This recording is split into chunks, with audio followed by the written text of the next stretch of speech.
Ohun kínkínní ní sọ ní dáhùn. Àgbà tó pàrẹ̀ tó dájẹ́ orí ara rẹ̀ ni ó fi ru ẹrù délé. Ohun kínkínní ní sọ ní dáhùn. Àgbà tó pa ìrẹ̀ tó dájẹ́ orí ara rẹ̀ ni ó fi ru ẹrù délé. A small thing can change people's perception about you. A small act of selfishness can make people to see you as a stingy man. An elderly man who killed a cricket and ate it all alone will of himself carry load than who the children will not honor him.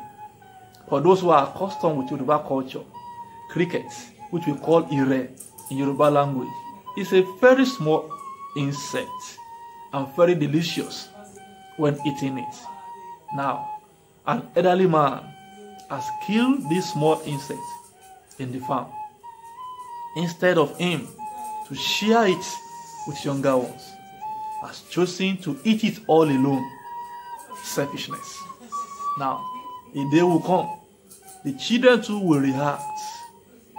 They won't give him the honor due him. What can we learn from this? Help others. There is joy in sharing, they say. Now, I say it, there is joy in helping.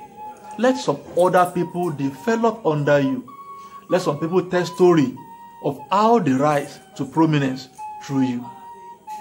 So that the honor due you will come to you, not only from them, but from so many other quarters. Ohun kínkínní ní sọ ní dáhùn. Àgbà tó pàrẹ̀ tó dájẹ́ orí ara rẹ̀ ni ó fi ru ẹrù délé.